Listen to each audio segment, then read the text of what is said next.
Hello, new and faithful listeners. My name is Darren Varell, and welcome to Remainders, the podcast dedicated to exploring the wonder and joy that is the movies, the old, the new, the remembered, and the ones that are sometimes forgotten. As we record this episode, it is March 19th, 2024, and all the green beer has officially exited our bodies from St. Patrick's Day. Well, speaking for myself at least. I don't know about Patrick here. Today we're talking about a film that finally paired longtime Godfather greats Al Pacino and Robert De Niro on screen to give fans a cinematic thrill ride they had patiently waited for. And what better time to pair these two legends than in 1995 when De Niro and Pacino had very much embraced their personas as two badass motherfucking actors. I honestly don't know a single person that can chew gum quite like Al Pacino in this film, or in Glengarry Glen Ross for that matter. I've been trying for years, but I'm here for it. To add to the cinematic wank fest, 1995's Heat is written and directed by Michael Mann, who brings in Val Kilmer, Tom Sizemore, Danny Trejo, who plays a character named Trejo, by the way, Ashley Judd, Natalie Portman, and a bazillion other gems that we will no doubt discuss. It's honestly exhausting watching this movie because every scene you spot a new actor where you say, wait, they're in this?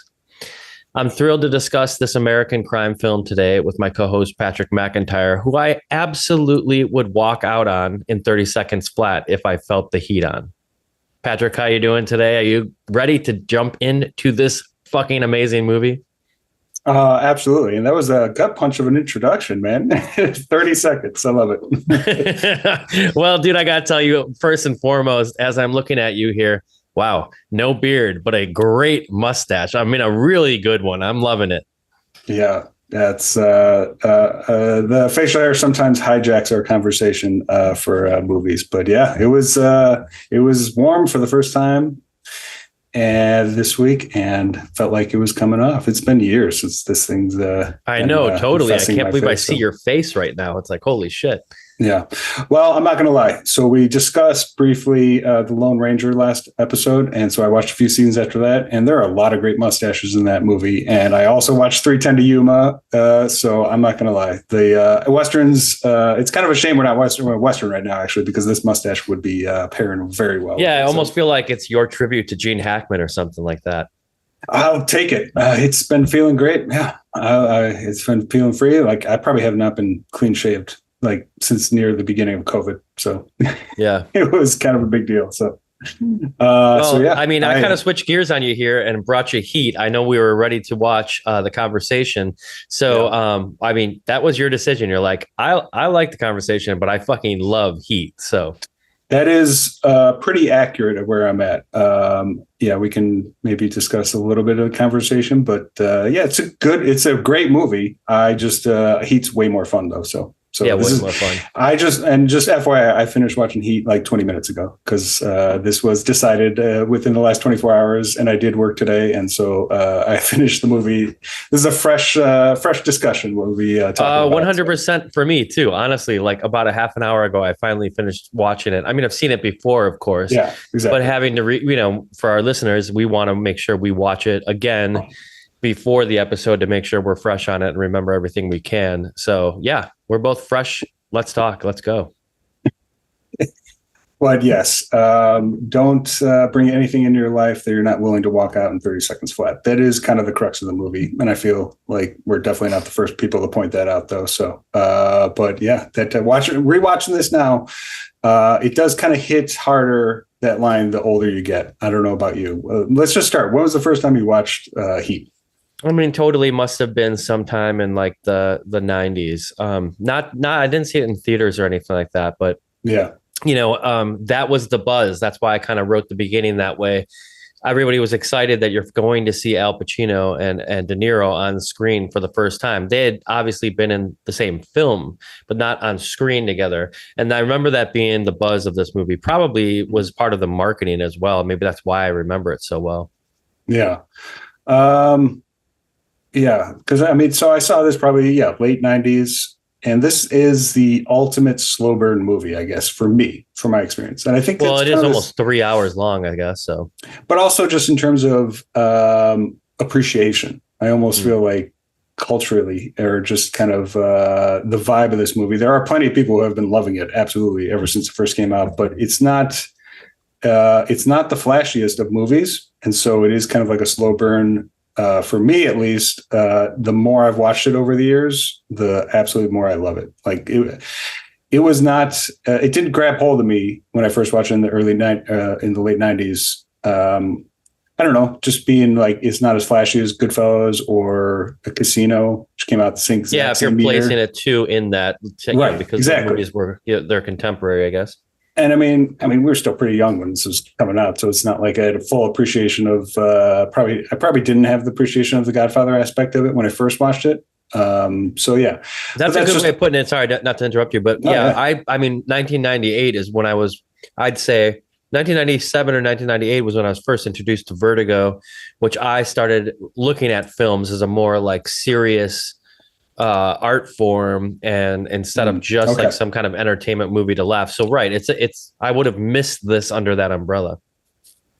Yeah, and so I don't know. I do feel like it's kind of gained appreciation. And again, I'm not saying, I mean, it was pretty well appreciated and pretty commercially successful when it came out, but it's I feel like gained status steadily since it came out.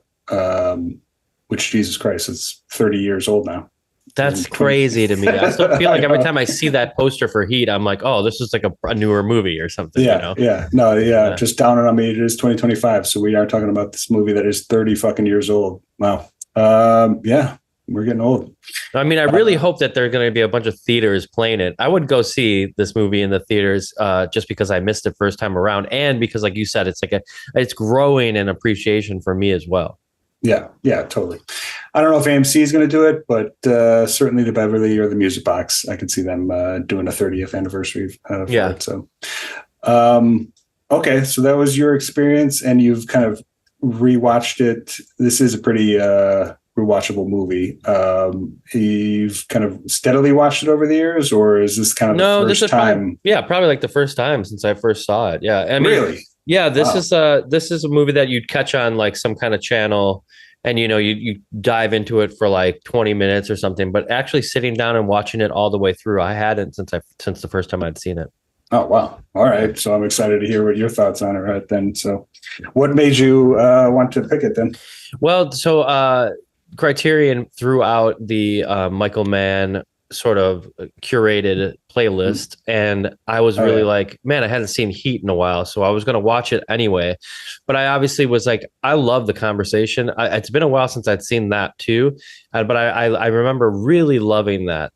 And so with Gene Hackman passing away, I was going to add that, and be the one that we're going to watch. But then I switched gears and asked you, because I was like, but I also really want to watch Heat. So it was kind of like I had come back from South by Southwest, and I was really tired at that time. So like when you were like, hey, do we do Remainders this week? And I was like, yeah, absolutely, I want to do it, but like I don't know like what to dive in. I'm like, that's all I was excited about, man, to be honest with you, because I was like, okay, I finally don't have to run around like a crazy man, and I could sit down and really watch a movie. So like the idea of either of those movies where I could sit down without my cell phone and dive in sounded great to me. So when I threw it to you and I said Heat, you were just like, yeah, I love that film. And, so that had me in it. And then, of course, whatever it was, I started to watch it, and I just fell like right asleep like within the first 20 minutes, not because it was bad, but because I was fucking tired from South by Southwest. So it turned out I was like, oh my God, I forgot this movie's 3 hours long.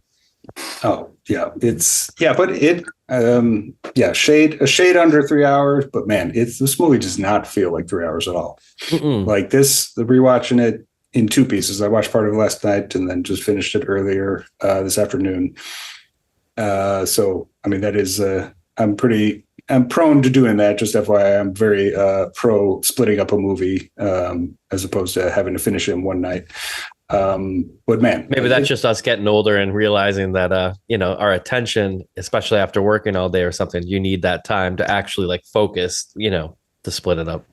Yeah, maybe. I mean, yeah, it's, I think TV has a huge part of the reason for that. You just, your brain is trained to maybe not necessarily watch, a 3 hour movie, but a 1 hour episode. So that's all to say that I'd rather split up a movie myself than watch an episode. But Yeah, so I've seen it a couple times over the years, and like I said, is definitely one that has steadily risen in my appreciation over the years. And I do think, I mean, a huge part of it is just the influences movies had, like the cultural impact. I mean, the biggest influence that it had is like basically it being the inspiration for The Dark Knight, Christopher Nolan's one, and just how much Nolan loves Heat and how much like that movie was modeled after Heat. And I mean, just everything, the opening scene, the city story itself. And also like thinking today, it was just so much about like what this movie is about, which is, you know, criminals and police, the good guys and the bad guys, and just how much of a similarity they have. And that's just Batman and Joker to a T, especially in The Dark Knight.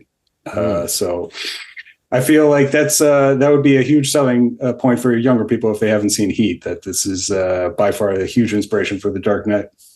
Yeah, so it's funny because I didn't know that about this film. And I talked earlier when I did my introduction about a bunch of actors that show up that is surprising. So many, too many. It's too many to name. We're going to talk about them all night, and we probably won't get to all of them. 100%. So, but like as I'm looking at this now, because I wanted to make sure I bring this up, the guy who plays Van Sant. Okay, I was going to say Frick. That's 100% Frickner. Why he was cast as the bank manager at the beginning because of The Dark Knight. So that because of the influence. So I didn't know that, but I thought about him immediately when I saw it. I was like, oh goddamn. Oh, okay, nice. Yeah. Plus, it felt like The Dark Knight, like you said. It especially the night scenes. You know, there's probably more night scenes than there are daytime scenes, and like really, really, even the way the camera is set up and stuff like that, I can really see that. And I never read that or anything. Yeah. Nolan's been pretty upfront about that. Like I know he moderated a Q&A with Mann when the first screening of this movie, like within the last like 5 or 10 years. So yeah, I mean, it's just all over it. And so, I mean, I vastly prefer Heat over The Dark Knight, just FYI. And I think that influence is just a good selling point for a lot of people for this movie. So, I mean, that's kind of a generational thing also. It's like this movie, it was on our radar because we were around, but like a younger person, you know, may be influenced by The Dark Knight and not necessarily have seen the Heat. So good reason to look back in the movie. So 100%. Well, I was a big fan of 24 when it was on TV, the show, and they had President Palmer, which was Dennis Haysbert, who a lot of people might know from Major League. He's always Serrano to me. So that's exactly. Yeah. I remember 24. I remember how much you were really into 24, and you got me into that. I haven't watched it since then, but he's a pretty iconic president, but he's definitely Pedro Serrano. I got to just do a quick aside because, as we're talking about 24, I think it was like 2-3 weeks ago, I went to a comedy show here in Los Angeles, and Chloe, the actress who plays Chloe, was doing a set at this little small comedy thing. And I was like, oh my God, it's Chloe from 24. I was freaking out. It was so awesome. Which one's Chloe? Is that like Jack Bauer's like right hand, like CTU agent? And I forget her name right now. It's so terrible that I'm forgetting her name, but she was so good in it. Gail the Snail from It's Always Sunny in Philadelphia. I'm forgetting her name, but that's that actress. Oh, maybe she is. I haven't seen It Always Sunny. That's one show that's kind of escaped me because I never had cable when I was growing up, and so I kind of missed it. I got to really, really watch that stuff because I know it's like every time I do, it's hilarious. Mary Lynn Radska. Yeah, no, she's hilarious. That's so to me, she's Gail the Snail from Sunny in Philadelphia, which is the craziest role in it. Yeah, she's great in that. But yeah, she plays awkward to a perfection. She's very talented. So that would have been awesome. Always like pissed off, kind of looking, you know. That would have been amazing to see her in person. So. Well, 100%. And then again, Hank Azaria is in this. Like, come on, you know, and then Henry fucking Rollins. So this is like the second film that we've seen Henry Rollins in as of late that we've covered on the show, isn't it? Oh, dude, tell me, what did we? My mind's blanking on what we. I know, me too, but I just saw him in something. He was playing a prison guard. That we covered on the podcast? Yeah, was it in Speed? No. No, he's definitely not in Speed. Well, I don't know. Anyway, I just saw him as a prison guard character and something, and I was like, God damn it, I'm seeing Henry Rollins and everything. But this also makes sense for the time period, the 1990s. You know, Rollins band was probably pretty big at that time, and he was kind of showing up everywhere. Everybody kind of loved Henry Rollins. Ashley Judd, speaking of, plays a great character.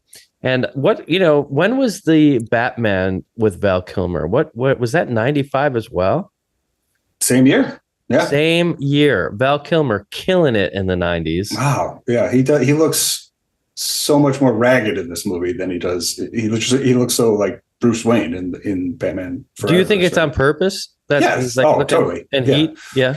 Yeah. Because he's always partying and stuff like that, right? Yeah. And Kilmer loves that type of, him doing the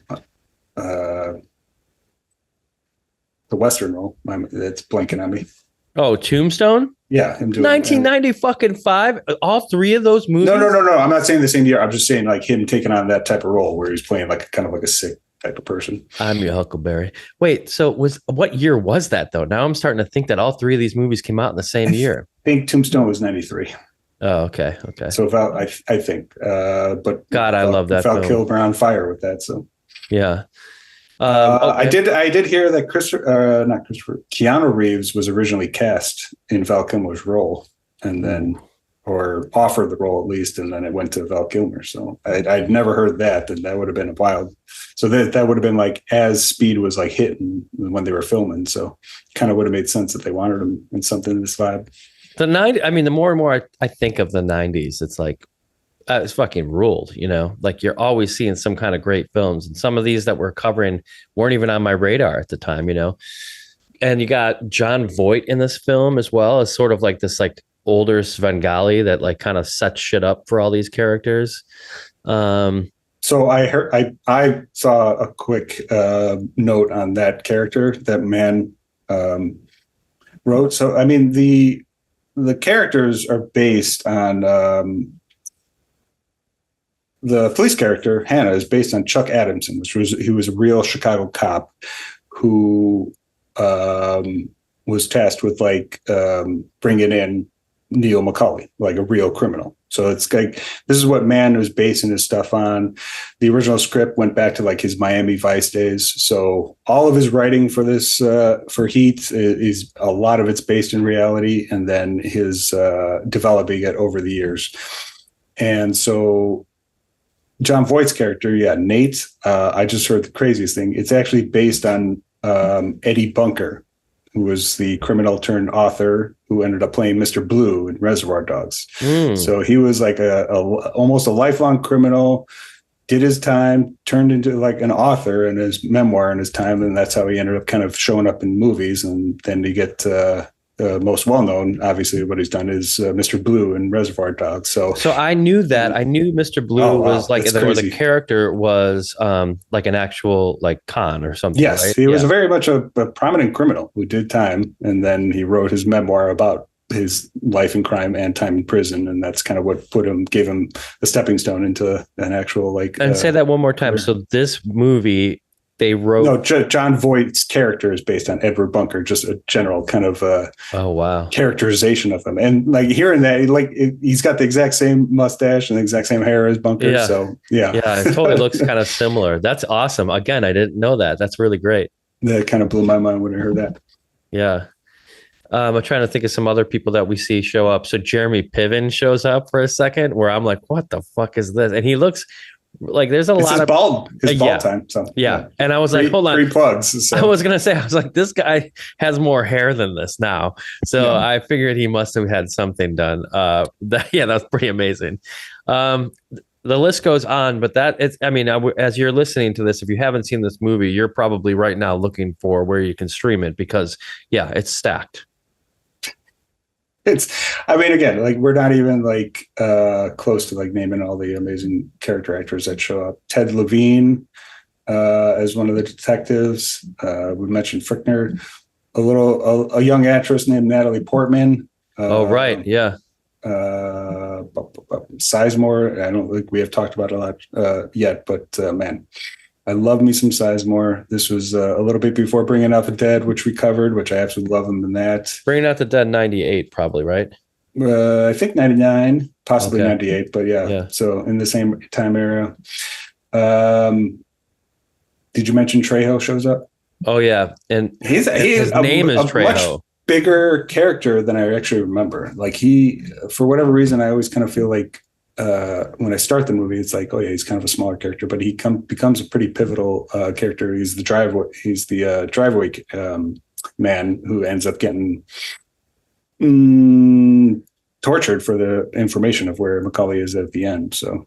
Yeah. But he's got a couple amazing scenes, and this is probably one that really put him on the map around the time. So, I mean, I'm not even sure as I watch this film, like what the plot even really fully is. There's so much going on. It's long. But I think it's really, to me, as I was watching it this time around, it's really just pitting, like everything else kind of matters into the whole movie. But I think what it really I'm getting out of it this time through is that it's really about Pacino and De Niro, and like how, like you said earlier, how similar these guys are to each other. And even though they're two different walks of life, they're the yin and the yang, right? But they're just, but they're really the same. They can't really have relationships with people because they're just like dedicated to what they do. And, you know, they end up understanding each other that way. That a famous scene where they're talking to each other and they finally meet face to face is so incredible. And that shot at David Lynch's Big Boy over here, and they have it on. I have a plaque on the wall of them sitting in the diner scenes. Yeah. Oh, I didn't realize it was that. That's great. No, the diner scene is one of the best like face-off scenes of all time. Like meeting of characters or the kind of internal struggles and face-off of the characters. It's an all-time scene, and it's so. I mean, yeah. Taking a step back, yeah, you're right. There's not a lot of. I mean, there's a lot of like short stories, and but when it comes to plot, it is not like the biggest focus. The biggest focus is the character, and that's why it is like so my type of movie, where it's just I've mentioned it before. Plot is absolutely not essential to certain movies. Most movies, in my opinion, it's all about the story and the character, and how much it sucks you in at the time. And so, I mean, I'm going to use Ebert's reaction to this movie because it really, unsurprisingly, sums up how a movie is and what makes it work. And this is just paraphrasing, but he talks about the strength of the movie, especially the script, is the symbiotic relationship between police and criminals, and then the fractured relationship between the men and the women as a result.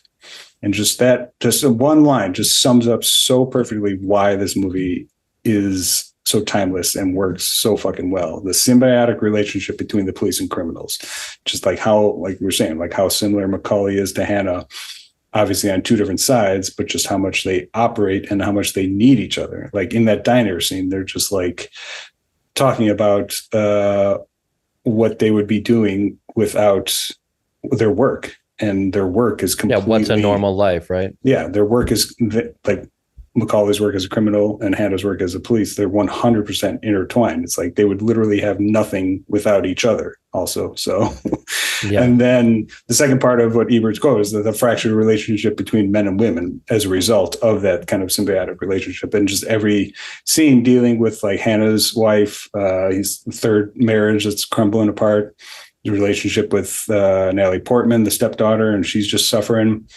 Macaulay meeting a woman that he could definitely see himself with, but he's the first one to say, I'm not going to be in any type of relationship that I can't walk away in 30 seconds flat. So it's just how much that symbiotic relationship leads to the fracturing between everybody else. I mean, as like, it's almost kind of funny because as a person viewing and watching this film, you're thinking, when is the moment when you're going to see if he can or cannot walk away from this in 30 seconds or less? And of course, it's all leading up to that moment, right? It's going to happen. You're seeing him in the car and he's seemingly good. He's going to have this good life. He got out. He's fine. He got money. He's saying it to other characters. I'm talking about De Niro's character, Macaulay. And he's like, the whole time, we can't do another job. They're on to us. He'll pull out. He'll get out of there as soon as he can. And it's more about like we're doing this, we're going to do it right, and we're going to survive, and everything's going to be cool. But he can't follow his own rules at the end when he gets called to action to know exactly where this guy is, and it's just eating away at him. He's like, I could get him, and I could do the whole thing, and I can actually get out, even though he was going to get out scot-free at that point. And the movie makes it clear that this guy's home free. But he's got to go back and kill the guy, which obviously leads up to his demise, and then having to make that decision to actually walk away in 30 seconds or less from this love interest that, you know, he could have had a happy life, right? I was going to say, he definitely did live up to his own role, right? Well, but again, he does at that point. Yeah. Before that, to actually turn the car around and go and actually like try to kill that guy. He wasn't, the whole movie, he was telling everybody else, like, you've got a good life. Why would you go? He says it to Val Kilmer when they hear the guy in the shipping container and they have to get out of that job. De Niro is telling all of them in the gang, like, that's it. Like, let's get out of here. And they're all like, no, we got to do one more, you know? And so he was like kind of the leader of saying like, no, they found us out. They know exactly where we live. They know the people in our lives. We need to walk away from this while we can. Yeah. True. And that, I mean, that whole end scene is coinciding with Portman's character under attempted suicide. So it's like, there is something that I wasn't quite recognizing, like at least the way I can verbalize it, but there's just those two things that were happening to the characters at the same time. They were just playing into each other and how they ended up actually bringing them together at the end. Yeah.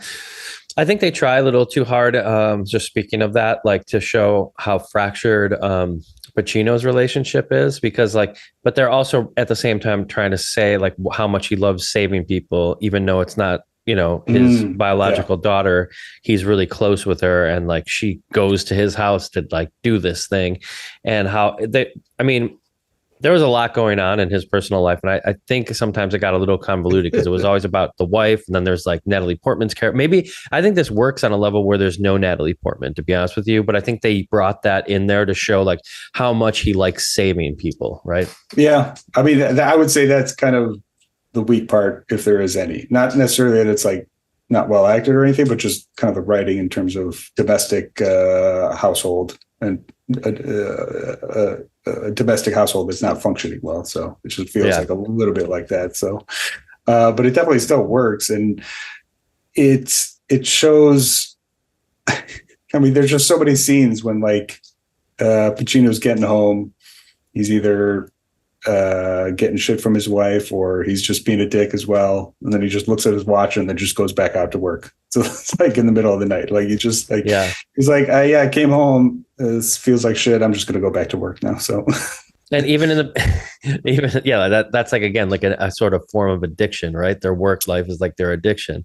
And also I would just say the situation of De Niro, or I'm sorry, not De Niro, but Pacino's character in those scenes is that he kind of, they open it up like he still has this relationship with his wife, and like, but the sex scene at the beginning is kind of forced. It's kind of like, okay, like why don't I have this sliver of time? We can have sex and then I'm off to work, you know? So they kind of started out being like, oh, this is the situation. It works. It's on like a level where it works, but it clearly deteriorates over the movie. Yeah. One line that really sticks with me, and I forget exactly where they say, I know they repeat it near the end, but Vincent Hannis, or no, he says it to his wife. And it's something that she said to him. So all I am is what I'm going after. Basically a poetic way of saying he's a workaholic. It's like, all I am is what I'm going after. And there's just something about that line that like so stuck with me this time, like watching this movie, especially about Hannah's character. Like I said, being a workaholic, all he is his work. And that's the exact same with Macaulay. And that just really kind of sums up a lot of Michael Mann in general, is like his poetry and crime. That kind of, that's the overarching themes of Michael Mann's career and all the movies he's directed, poetry and crime. He's very poetic about crime. So that one definitely stuck with me quite a bit. But who doesn't love a good fucking crime movie? And, you know, we talked a lot about Copland. We actually covered Copland. I mean, the 90s had some really good crime kind of thriller stories, didn't it? True, but I would say, as you mentioned, that this one is lighter on plot and more on story and character. More on story and character. And that's why I like this crime movie far more than a lot of crime movies. Like, there are a lot of crime movies that are just purely plot, and I'll maybe enjoy them a little bit. And I'm like, I'm never going to watch this movie again.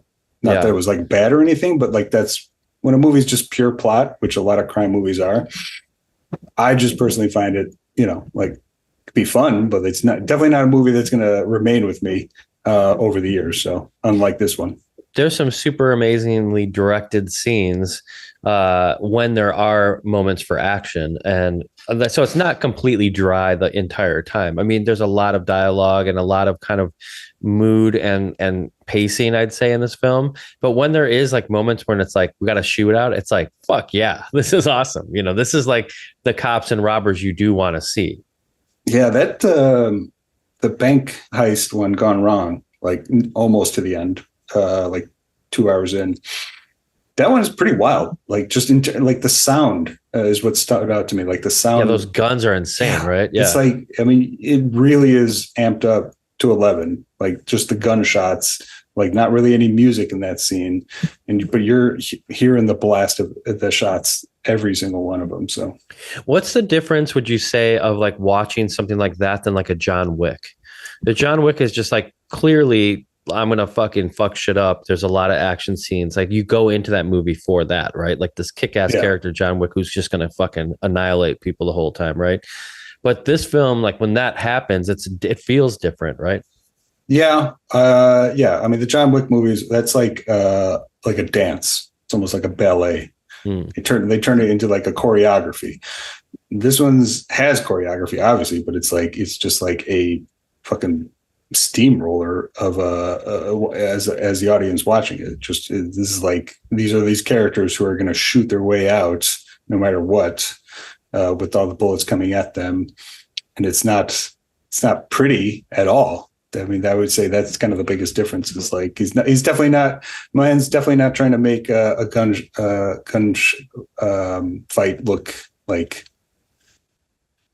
appealing in a playful way. I love that. I love thinking about like the John Wick movies as a dance. That's such a great way of saying it. Yeah. The John Wick, that's closer to like a John Woo movie. Like a Face Off or is Hard Boiled and whatnot. That's definitely closer to that. Whereas this is like blunt trauma to the face of watching a gunfight go off. So definitely very different, both equally effective though. So I was thinking about it as we were watching this, because another movie that we both love, and I'm sure everybody who's listening to this podcast fucking loves too, Point Break. So like, at times I'm watching this and thinking about Point Break. They're definitely different movies, but there's like times when there's that scene in Point Break when they're like running through Los Angeles. Again, Los Angeles is a huge character in this film, right? And maybe we talk about that in a second, but also just knowing those scenes where, it's action, but it's also kind of like running through town and trying to get away, and like you mentioned, it's not necessarily like the dance of like,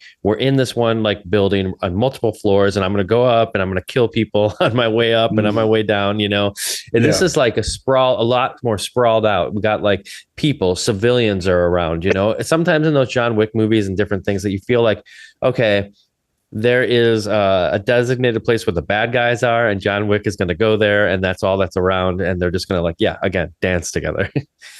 No, that's such a great point. I'm looking at my notes right now because it's something I realized in this watch. So you're like how you really are just dropped into the heists as they're happening. As you mentioned, like, there's not really like a strict like understanding of like who's going where, who's doing what.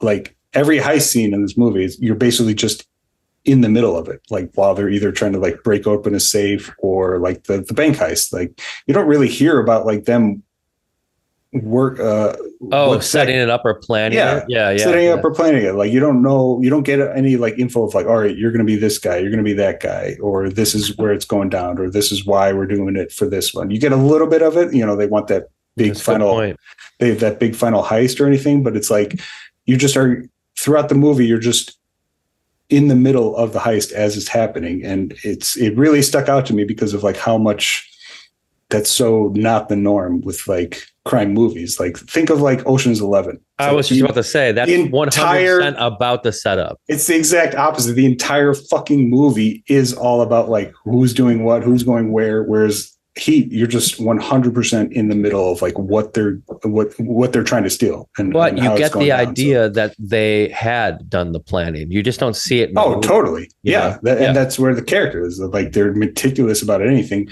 You just don't get that as the viewer. And totally. And both films work, like it's clearly just like a choice because this movie works without it. And Ocean's 11, in my opinion, works really well as like showing that setup so that once you finally do see the heist, it's like a kind of like this amazing payoff because you got to be a fly on the wall on the setup. And rarely does it actually show up and finish the way that they planned the setup. It's kind of like, the audience gets had a little bit too with the end result because Danny Ocean always does something and it's like, he always had something else in his mind that he was going to do this whole time, Oops, I think we lost Patrick here.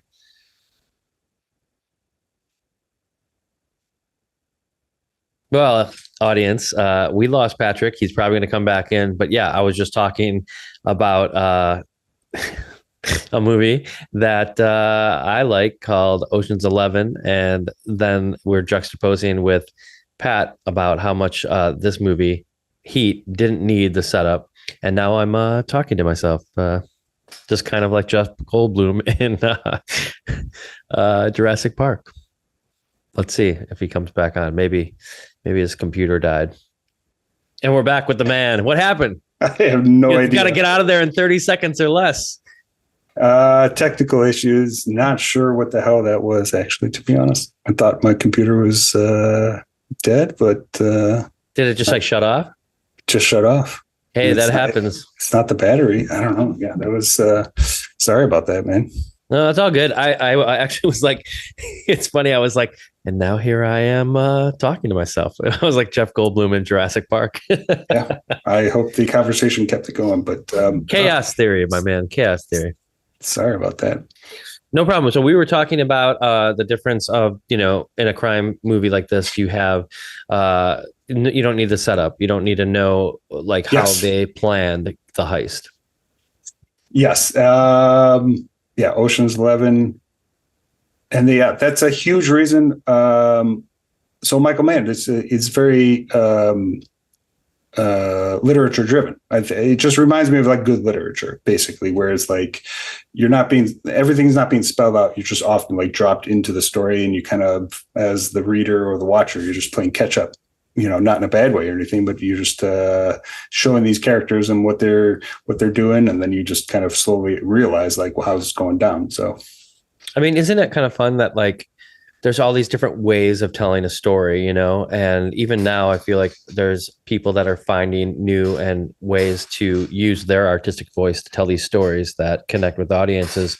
There's no really right or wrong way. And I just love that. I always love the uniqueness of it. Michael Mann has clearly had a great career. I'm not like the biggest Michael Mann fan. That's why I wanted to really start watching. I'm not that I'm not. I guess I just don't know a ton of his films, So that's why I wanted to get into this and watch Heat for this, because then I also Collateral is one that I know my girlfriend loves and a lot of people love, but I'm not necessarily like I think I've seen it, but I don't remember like much of it at all. I just remember Jamie Foxx and Tom Cruise. Your boy Tom Cruise. Yeah, and I love Tom Cruise. So that's on the Criterion Collection as well. And then I know he did Public Enemies, which I did love. I love Johnny Depp playing to Dillinger. Nice. Yeah, it probably is my favorite movie of his. The Insider, I haven't seen it since it came out, but that is a fucking great movie from '99. Also Pacino, Russell Crowe. He did Last of the Mohicans. That was his movie before Heat. Wow. Yeah. Lewis, so, and the ones that he was the creator of Miami Vice, and that's a blind spot. That movie, people love that fucking movie. So right, but everybody only just really knows the show, right? The movie has its fans, and it was kind of a hit, So, and he directed it, coming back for the movie, but that's just a blind spot for me that I have never watched it. Do you know if it's the movie first? And then the show? Oh, no. The show is from the 80s. The movie is with Colin Farrell from 2006. Oh, so Michael Mann did the movie from 2006? Yeah. Well, no but shit. He was one of the creators. I mean, it was Miami Vice was like his show. So right. That was him adapting his own show. So gotcha. But it's just a blind spot that I know a lot of people really love. Manhunter, the first Silence of the Lambs movie, basically. And then Thief. So those are all kind of the ones that I really like quite a bit. Thief has a similar vibe to this, kind of like the Chicago set one with James Caan, Tangerine Dream score. And that's one thing that I also wanted to talk about, how great the score in Heat is. Like, it is like so minimalist and dreamy in almost kind of like a Lynchian kind of way. Agreed. But like I said, Tangerine Dream did the score for Thief, and you kind of get vibes of that with this. But Elliot Goldenthal is the composer. There's some other songs that are used in it, but like I think a lot of the score that you're hearing is his work, and it just works so well. Like, there's just something about it. Like I said, it being minimalist, it's never that overpowering. But then when it does kind of ramp up, like I notice it always, like when Pacino he pulls out his TV when he walks in on his wife cheating with Xander Berkeley, another amazing character actor and 24 actor. 24 actor. I knew you were going to recognize that, but John Connor's stepfather from Terminator 2. He had a great role. I finally finished Walking Dead. I can't believe I finished all of it, but his character on that as one of the overseers. Oh, right. That's right. He's kind of like such a great scumbag, right? Yeah. He's such a great scumbag. Yeah. He's always been one of my favorite character actors. But when he walks in on his wife cheating with him, takes his TV out, and then he's riding along with it, and then he kicks it out. It's almost like him kind of cleansing himself. There's just, the score is like rising in a way that it really hasn't before in the movie, and it's all to this scene where he's kicking the TV out. So it's just, there's something about the minimalist aspect of it that just works so well. And then I also, sorry, go ahead. No, I was just going to say the end, where it almost becomes like the guitar. You can actually hear it, like it's just rising throughout. So that's what I was going to say. So I think that score romanticizes the city too. You know, it's always some sort of like, I don't know, that like weird 90s, like sexy kind of like subdued music always kind of seemed to go along with Los Angeles and the twinkling of the lights and stuff like that. But the guitar work you're talking about in it, when he's chasing him down and he's like, hey, let me go buy a cup of coffee. Like that scene is like ramping up with this fucking guitar solo shit. And I was like, this rules, you know? Yeah. Oh, it's so good. Yeah. Oh my God. Yeah. I mean, anything else you want to talk about this film? Anybody listening to this podcast, I'm sure, is a fan of the movie. It has grown in popularity, I feel like, over time. But also, you can't deny the cast, and you can't deny that people really love seeing De Niro and Pacino on screen together. And the ending, I think, is like such a great payoff. I think just to talk about that for a minute, the way that the lights are happening and the chaos of like the planes going by and how everything is sort of lit. It's a very cinematic ending. And I loved it. Couldn't agree more. Just a couple other small things. He is 100% the inspiration for Grand Theft Auto as we know it today.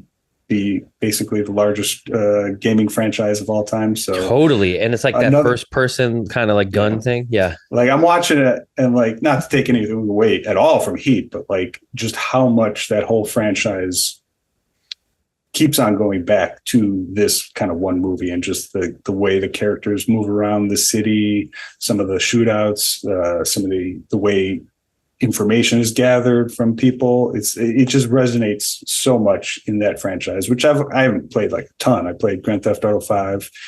I think I put on our song list a song from the preview for Grand Theft Auto 6, which I'm pretty excited for. So the Tom Petty song that they use in the preview. So some connection there. But yeah, there's just another reason. Just like I was saying, like if you haven't seen Heat and you have played Grand Theft Auto, you definitely need to watch Heat. So I don't know what who in our audience is in that. There was one scene I saw that for sure where there's like a Val Kilmer is like behind a car, and it's like, you know, the perspective is kind of like over his arm, and you could see the gun. It almost looked like it was like a video game. I never played Grand Theft Auto, but I could just tell like the first person kind of like look, you know.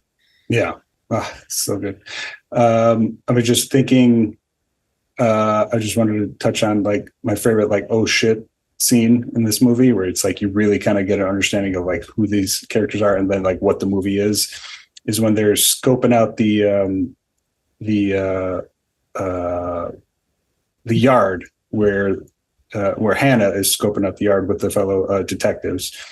And they're like, oh yeah, they were checking this place out. That's what we're checking out. And they slowly realize it's just this open space. And they're like, oh, we're 100% here because they're photographing us. And just like, there's something so well done about that scene. It's so well shot, but then also it's the fulcrum point of the entire movie, where it's like these criminals and the police are the exact same. They're just working against each other in a very methodical way. So yeah, like the respect in that scene is like he's like as the anger, you know, right? And that's kind of that symbiotic relationship, like you talk, like, you know, like Cop and Criminal, Batman and Joker. It's like they are fighting each other, but they still understand that they're nothing without each other and their work that they love. So yeah, that's great. It's a great film for all of that. Like those scenes, those are the ones to pay attention to, because when you also get to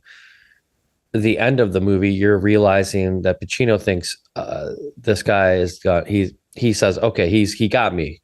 He almost gives up in that way, because he's like, he's not coming back. He got out, and good. He played it well. I'm out of here. I'm going to go sleep for a month, you know? But then he gets that text and he's like, oh, wait a second, you know, not so fast. This guy's coming back. And then that puts him to work. Otherwise he would have probably slept for 30 days, you know? Yeah.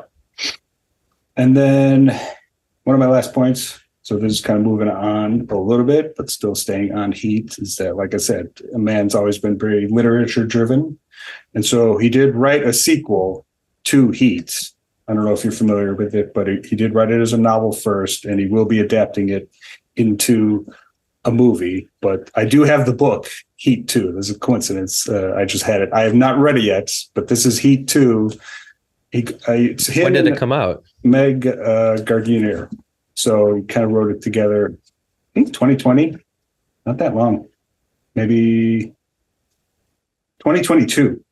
This is super new. So I think he's currently adapting his own novel for the movie now. So it's a prequel and a sequel, in case you haven't heard. Can you imagine that caricature of Al Pacino that's walking around the streets right now, like making that movie, reoccurring his role? Yeah. Unbelievable. Well, what I do know is I think Adam Driver is cast as the young Macaulay. Oh, like so I said, go like a prequel. Okay, gotcha. So they go prequel and sequel. So, and I didn't even realize, it says right here, 1988 and 2000 on each side of it. So it's obviously showing Macaulay's life in 88, and then 5 years after the events of Heat. So Pacino could be cast in it for real. He could be. I highly doubt he's actually going to be in the movie, though. So I would be surprised. So, but who knows? It's Michael Mann. He does whatever the fuck he wants. So, and he's obviously close with Pacino. If he wants Pacino in it, I'm sure he'd do it. But yeah, he too. I got this. It was in the bargain bin, actually. The sticker is still on there. So like I said, I have not read it. I should read it now, probably, actually, after this discussion. Probably would be fun. Maybe report back next week on it. So yeah, totally. I love that. I had no clue. But obviously that they're making a movie is going to be fun. Yeah, love it. All right. Any last do you want to give a Pacino impression to wrap up the discussion? Why don't you give me a stick of gum? I'll tell you how to chew it. That's not great, but yeah. How about you? She got a great ass. Pretty good. It'd be like, oh, it's like how much the place smells of your farts for days. How much you've just ingested. I'm doing my Glengarry Pacino, but in my opinion, that's the best Pacino. He's so fucking good as Ricky Roma. Yeah, it's up there. Yeah. Jack Lemmon. Man, that movie, we got to cover that sometime. Oh, that's 100% on my list at least. So, and I'm sure it's on yours as well. So, oh yeah, your running list that will never end. No, never end. That's the best part about what we do is like, I always got some movies to talk about. You know, the other day, maybe it was today, I was talking to my friend Mike, and he was like talking about like, oh, if we don't get together and do like a podcast or something, we like never talk to each other. And it's not like we don't like each other. It's just like there's not enough time in the day because you're doing other shit. So if you have a podcast, it's the best excuse to get together with your friends and fucking talk about movies. Like you almost kind of have to have a podcast these days, you know? Yeah, I definitely can't argue with the fact that getting older, it's like working on something is kind of the best way to, sometimes the only way to stay connected with people. So totally, which is not necessarily a bad thing. I'm just saying, like that is the experience of a lot of people. I think, especially men, where it's like unless you're working on something together, that's kind of the best way you stay connected. So yeah, no, 100%. And again, like, you know, when we talked about it earlier this year and continuing to do remainders, I think the answer for both of us is always yes. It's just kind of like, how do we do that? And how do we continue to do it? Because the time is so crazy. Like my life is so chaotic and stuff. And so we're always trying to figure out ways to do it because we fucking love movies and we love talking to each other about movies. And we have this like shared connection, but it's so hard in life to just find all the time you want in a day to do this shit, you know? And, like even a 2-hour or 3-hour movie like Heat, like to find 3 hours in the day to watch that movie, like you literally have to do it at a time when you can shut the fuck up for 3 hours. And like, when is that, you know, like when do you get 3 hours to like do nothing? And when you do, you're finally like, God, thank God I did this. I fucking enjoyed myself, you know, but you probably need to be forced into doing it. That's kind of the trick. It's like once you're forced into doing it or you have to do it because you have a podcast or whatever, you actually enjoy yourself, which is funny. Yeah. It's as Conan pointed out, watching a movie is just like a really big screen you can enjoy. So yeah. Well, I watched host of all time. I watched Heat. Yeah, he's coming back. He's coming back next year. They already announced it. They already announced it? Wow. Because he was by far the only thing people have loved about the Oscars for like a decade. So they're like, we definitely have to get this guy back because he didn't annoy everybody. So that's why we're sticking with him. Well, to wrap it up, I had 6 hours. I watched Conversation. That's a pretty long movie as well. So the Conversation and Heat in the last 24 hours. So yeah, I'm going to watch the Conversation too. Maybe we don't need to cover it. Sounds like you didn't like it a ton. I know I do like it a lot. It's just, it is a little, it's not a critique. It's just a little dull. You know, I don't know. Like it's a movie I've watched 3 times over the last like 15 years and I like it quite a bit, but it is a great performance by Hackman, but it's been out to your credit. I have not seen it in a while, but I remember loving it when I saw it. It's good. It's great. So. I mean, it's right. I mean, there are people who put it up there with Godfather 2 from Coppola. Yeah, so I personally don't, you know, I don't see it. I totally believe I'm just not seeing it, that there's something and maybe I'm not totally on vibing with that I'm not seeing. But kind of what I'm here for these days is kind of just like the Coppola, like, I don't give a fuck if Megalopolis was like sucked. I don't give a shit. Like, I'm kind of here for that, you know? Well, let's wrap up Heat, kick-ass movie. And maybe segue into that exact conversation right there. Did you see Megalopolis? Speaking of, no, I haven't yet. Okay, yeah,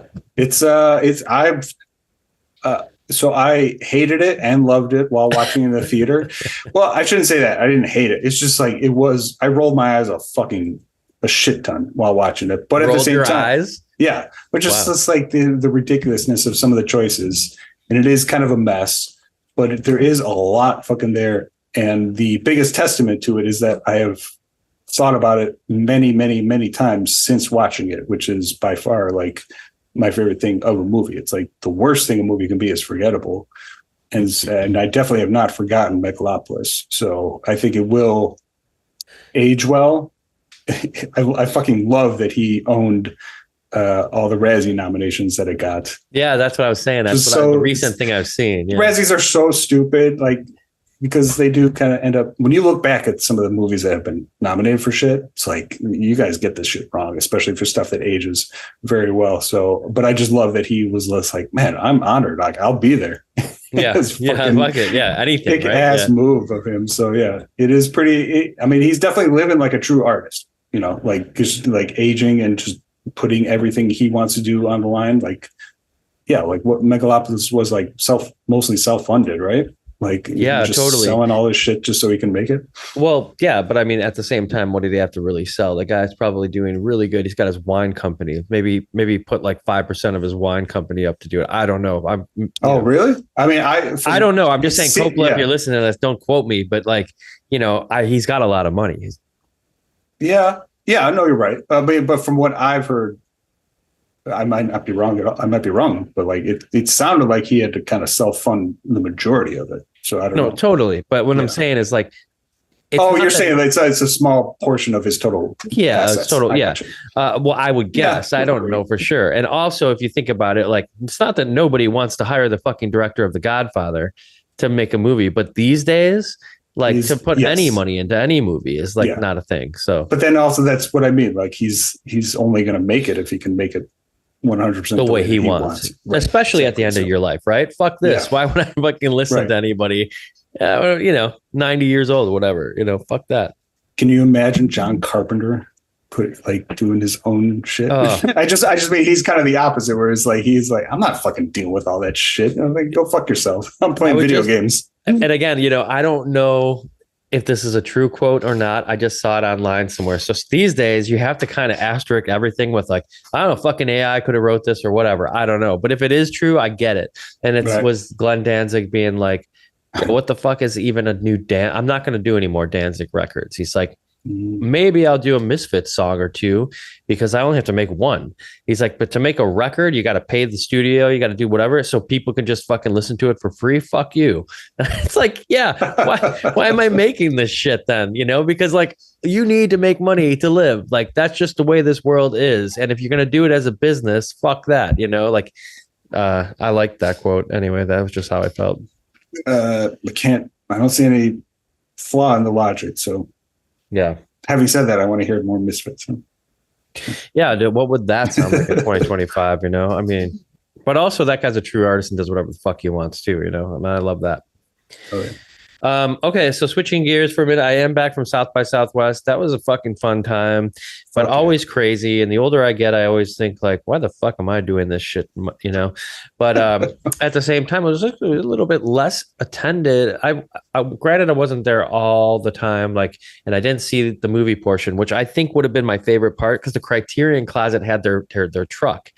Like I missed it by like 3 days because like the first half of that week is the movie stuff and the podcast stuff, even with people talking about that, and then the next half is the movie stuff the next week.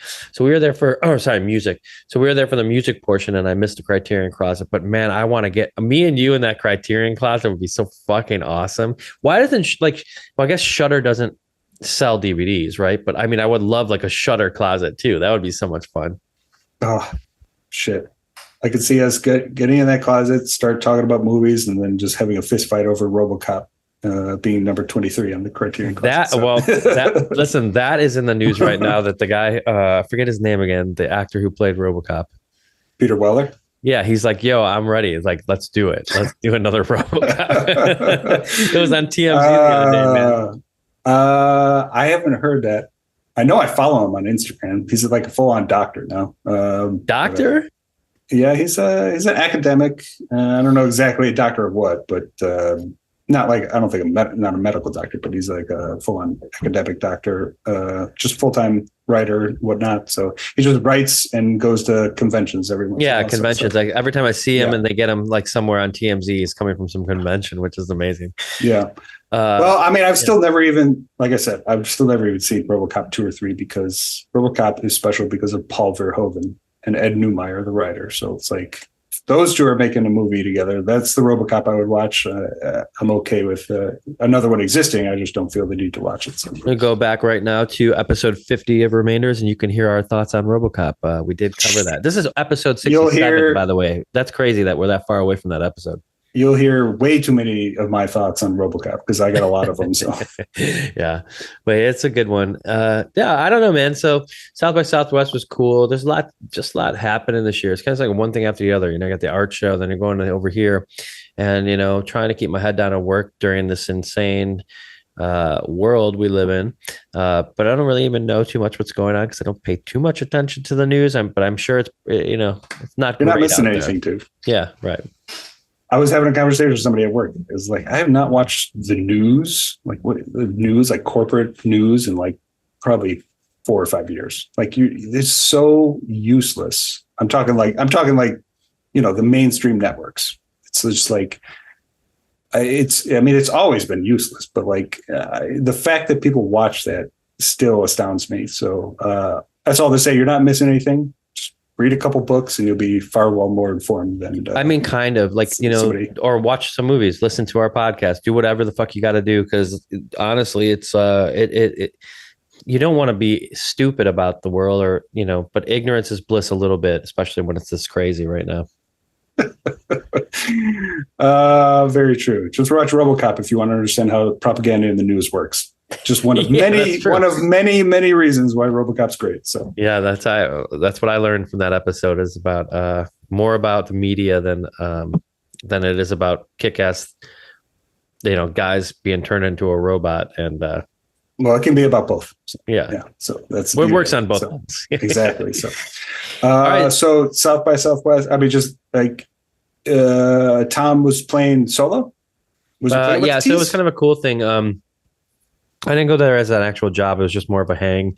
I mean, I worked my fucking ass off, of course, but they wanted me to cover the Tees were doing some stuff. They do it every year, I guess. So the Tees kind of do these cool like little spots, but along with that, they can do like 20 minutes here or there of their solo projects. So that's what they did. So I covered the Tees stuff, and then I would cover Tim doing his project, which is like a country western band called Timothy Howells, and then Tom does something called Million Miler, which is fucking crazy shit. Both totally eclectic, totally different, but they work together. Like these guys it's a great thing about the Tees. They're all like complete aliens from each other, but they work so well together. It's like that's a great thing about artists. They don't need to be the same kind of person to work and jive together. So that's what they did, and it was fun. We had a really, really nice time. Hell yeah, love that. Yeah, awesome. A little Texas sunshine helps a little bit too. It's been a while since I've been in Texas, so I enjoyed myself there. Fuck yeah, we need some sun here in Chicago. It was just storming pretty hard and pretty cold right when we started this podcast. So. Wow, man. Yeah, it's been a while since I've actually experienced weather that's been like tumultuous in Chicago, but I don't forget about it. But when you say stuff like that, I'm like starting to think, oh, that's right. You're about to get all the March, like you're the end of March where it's like one day it could be snowing, the next day it could be raining, the next day it could be like fucking 80 degrees, right? Lousy Smarch weather. So Smarch, that's right. No, we definitely had a day like that. It was like it was into the 70s, and then 12 hours later it was snowing. So right. It was pretty great. And then April is just like okay, it's raining pretty much the entire time. You get into May and it's like, ooh, this is really nice. I'm just dreading the summer. Fuck it. All right, what other movies are we talking about? I got merchandise spotlight for 1 second. So hit me with it. No actual new movies. So this is I'll be talking about the Blockbuster box sets. He's somebody who does purely slipcovers for movies. So it's just, speaking of Paul Verhoeven and Ed Neumeier, Starship Troopers. Oh, so nice. Buying this, I have the Steelbook. I already had it, but buying the very nice slipcover that Blockbuster box sets created. So to have it. That's so weird. So where do you find that? He has his own website now. He's been working on Etsy for like years, but in this last 6 months to a year, he's blown up because it's it's just collectors. It's so what we want, like in terms of like the right kind of packaging for movies. So it's theblockbusterboxsets.com, just free shout out because I love his work so much. So I got that. And this will give you an idea of like kind of more of what he does. he got this Terminator box set that he created. So like there's no like Terminator box set that exists like from the studios or anything. So he's basically just creating it. So like I have like the individual movies themselves, and then he creates the box set and the slipcovers for like each individual one. Wow, that's cool. I mean, how does he have the rights to make all that art? Well, it's technically original artwork. He works with a lot of independent artists who like do the artwork like on the back here. If you're not on YouTube, we're just showing the slips right now. And so it's nothing, he doesn't do anything that's not like available to himself. So, and like I said, just adding the individual artwork and then original artwork from artists. So it doesn't really need to even like license it or anything, I'm assuming. So, but yeah, that's interesting because, that's owned by a studio. Yeah, I don't know how exactly like works. It's like, I mean, this image, this is not the exact poster of the movie, but it is like the image that's on the movie. So I think it has something creative license or something. Yeah. Yeah, that's a good question. Hopefully we won't talk about it and get him in trouble. So.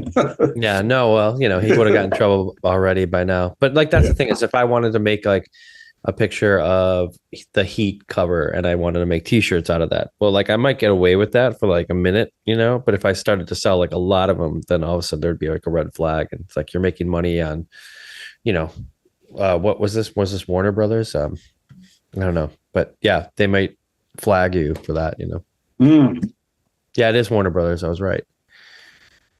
Damn, budget 60 million on Heat, by the way. Box office 187. That fucking made its money back and then some. All right, we'll go back to Heat a little bit. I did see, if you went to the theater, the opening weekend, top 3 movies, Jumanji, Toy Story, and Heat. Oh, so Jumanji was number 1 though, huh? I think that's the way it read. I think Heat finished behind those 3. So yeah, talk about a kick-ass weekend. In the 90s. Watching all 3 of those would be pretty fun. So I don't know who was going to see Toy Story and Heat at the same time, but Jumanji. If you did do that, that's pretty great. So I remember, if I'm not mistaken, Jumanji came out around Christmas time, so that's probably like a Christmas, push. Yeah, late '95. Yeah, I definitely didn't see Jumanji in theater, but I 100% saw Toy Story a couple times in the theater. So awesome. All right, you want to switch over to our favorite song picks of the week? Yes, you go first because I'm not entirely sure what mine is.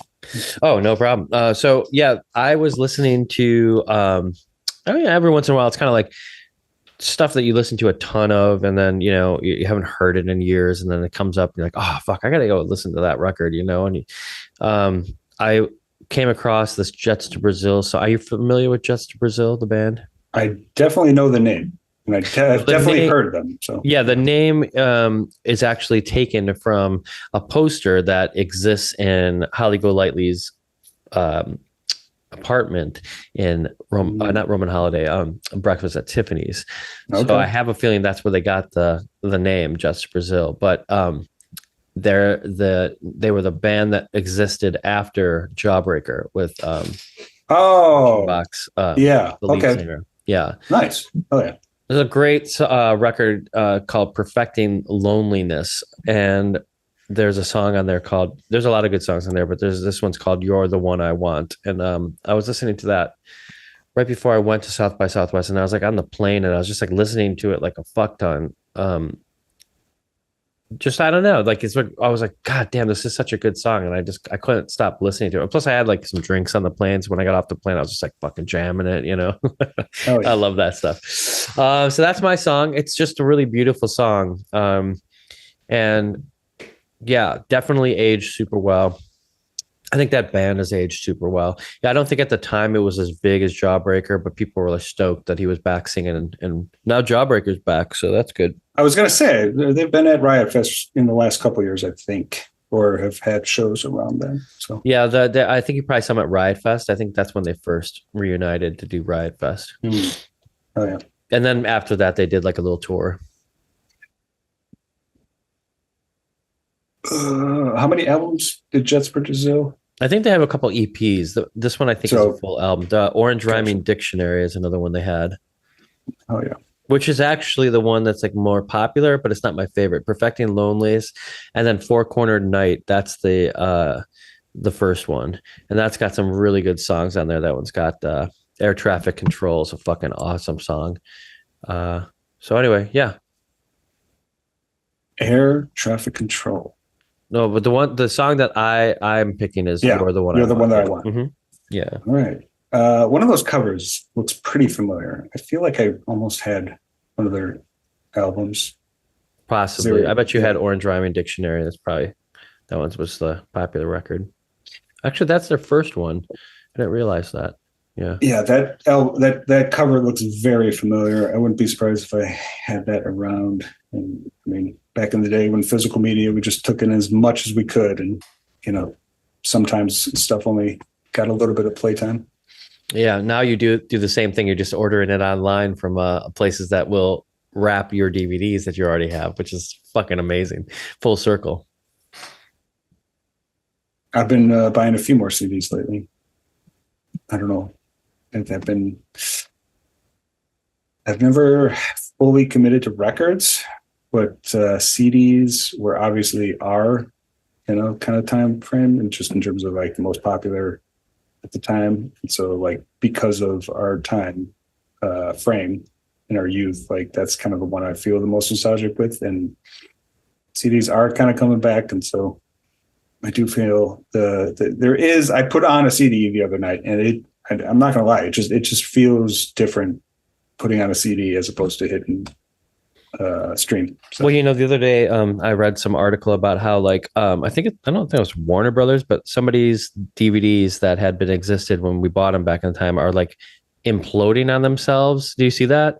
I've heard disc rot is like a real thing, and it is a fucking shame because like that is like the upside of like records. It's like that's not happening in records, but DVDs only started in like the late 90s, so it's like we're basically learning like how long they're actually going to last, which that is disheartening and scary. Like we've lived long enough to know about it. As you look at all these DVDs in my background, it's like some of them might not work now, so that is a shame. But I've never had a problem with any DVD that actually, back in the day, you maybe have a scratch DVD or whatnot, but like I've never had an issue with anything. That fucking like disc repair thing. I think it's like the second time I've talked about it. We'll go around in a circle and fucking like scratch it up even more to like fix it. What the fuck? Yeah, that was definitely a scam from the district managers for us to upsell shit. So unfortunately. Oh, all right. So did you find a song, or are you going rogue with nothing this week? Oh no, I got little Robbie Robertson.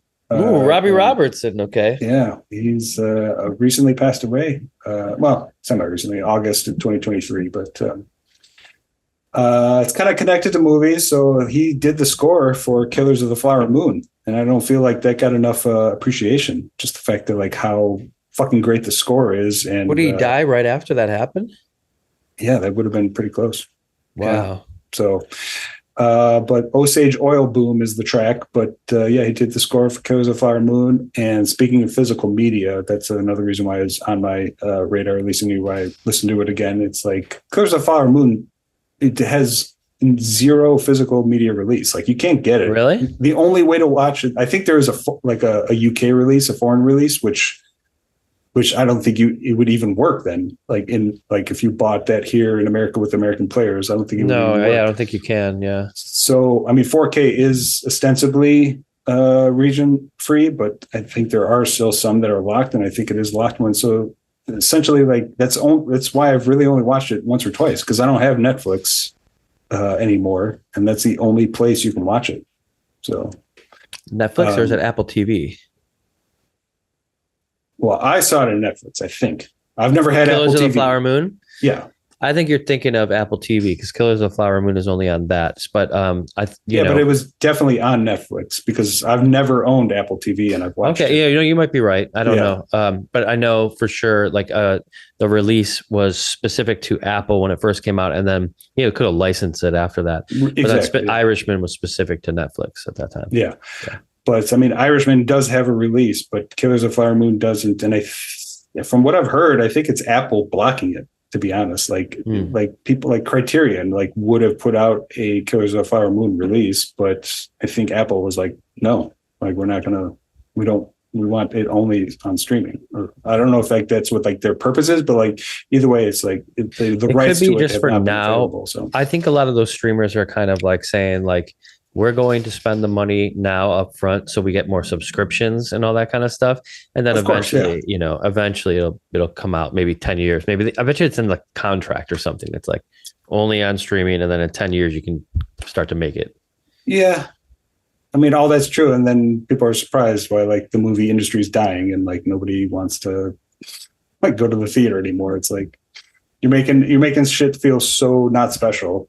And that's not helping anybody. That's all to say. I just haven't been able to watch it because I don't have Netflix or Apple TV. So, but Robbie Robertson, Osage Oil Boom. It's basically the opening song when DiCaprio was showing up at the town, and there's just the vibe of this song. It's insidious and dark in a way that I can't even describe. The way the guitar moves and kind of gives you the vibe of it's sometimes some parts are feeling almost optimistic, but then these curvatures of the guitar come in and it gives you an idea of the darkness in the town and what's coming to these characters. It's just unsurprisingly Scorsese, fitting into some of the best music ever into his movies. It's no surprise. Collaborator too, which is cool, for sure. Yeah. I can't wait to hear it because I've only seen Killers of the Flower Moon one time, and I liked it, of course. But it was a long movie as well, and a lot to take in. I should see that one's again. That one's pretty pushing, dark, of course. That one's pushing over 3.5 hours. So I have no problem with a 3.5 hour movie as long as it's a kick-ass 3.5 hour movie. Yeah, there is something I saw somebody point out. It's you can make a 3.5 hour movie, feel short, but then you can have an hour and 50 movie, and it's going to feel like an eternity if it doesn't even warrant that time. So there's something about 2 hours and 20 minutes I feel is kind of the worst time for movie because it's too long from a short movie and then not long enough for an epic movie. So. Yeah, that's why TV is doing so much better. The White Lotus I'm watching right now, and it's they are releasing it every week, kind of like a normal, schedule used to be back in the day. And people are here for it. Each one is a little movie, of course, and each one excites you about the next one. It's I think I heard somewhere that George Lucas actually did write Star Wars until he sold Star Wars. He was going to write more stuff and tell the stories, but he wanted to tell it in a way where it was almost like television, and each one would have a budget like it was a movie. and they were well, we can't fucking do that. We're never going to, this is not feasible monetarily or whatever. So I guess he scrapped it. But yeah, there must be so many conversations that we just don't know about all this stuff. I don't know. We're the experts on it, though, so come here for the conversation. Exactly, yeah. Totally. All right, some good tunes for the playlist. Our burgeoning playlist, which is a eclectic sound for all you cinephiles and metalheads, which I know there are a lot of. So, which I'm right there with it. So. All right. Well, hey, man, great to connect with you on Heat. This is episode 67. We have a ton of course, episodes that you could go back and listen to if you're out there in the world and said, yeah, I like that episode. That was pretty good. These guys are cool. Well, there's 66 more where you found this one, and we'll be back again in another 2 weeks, I guess it is, with our next pick, which will be yours. We're going to be looking at some good stuff coming up. I'm very excited to keep the conversation going. One final note, just to timestamp it. It is officially 275 days until Avatar Fire and Ash comes out. God damn. So we're going to keep the listeners informed and pumping up the excitement for the movie release of the year. So, listen, at that time, I may fly to Chicago and watch all of them with you before we go into the theater and watch the other one, because you're such a big goddamn fan of that, and I need to know what I'm missing out on. I need to understand. I mean, we'll have a larger conversation, but I mean, just the overarching, and it's James Cameron. The fact that James Cameron is dedicating the rest of his life to these sequels, which everybody knows, nobody makes better sequels than James Cameron. And based on the first sequel, it is possible that 3, 4, and 5 could turn it into one of the best franchises of all time. I know there are a lot of people who do not give a shit about Avatar, which I get, but I'm a huge Cameron fan. And like I said, with the first 2 so far, there is an immense potential for this franchise. So I'm just very excited for Cameron as a true artist living this out for the rest of his life. He's stated, it's like, I'm just going to be making Avatar movies for the rest of my life with what he's dedicated for the 5 films that he wants to make. So, well, again, I'm sure I'm missing something in there, and I only saw the first one once. There's a lot of people who do not give a shit about the movies. So although at the same time, they are still 2 of the most successful movies of all time. So it's like crazy. People are going to the movies, and the second one was more successful than the first one. So that's why everybody's like, oh, what was the cultural imprint? Nobody cares about Avatar anymore. It's like the second one is officially like one of the highest grossing movies of all time. So, some people like it. So, yeah. So, okay. Well, hey, change my mind. That's what this whole podcast is about, right? All right. You heard it here, folks. We'll report back on the Avatar marathon that'll happen in late 2025. So. Maybe like when Oppenheimer came up, they had like a countdown thing to when it came out. Maybe we'll have an Avatar countdown on our podcast website or something. You can't see it, but I have the countdown right here. It says 275 days and X amount in of hours. Papyrus, right? In Papyrus. Oh, it's such a beautiful font. I love it. Yeah. All right. Well, sounds good, Pat. Good to talk to you again. Talking the movies with you is one of my favorite things. And thank you, everyone out there listening. We'll be back in 2 weeks with a movie that hopefully is not Avatar. All right. I'll see you, bud. I'll see you later. Bye.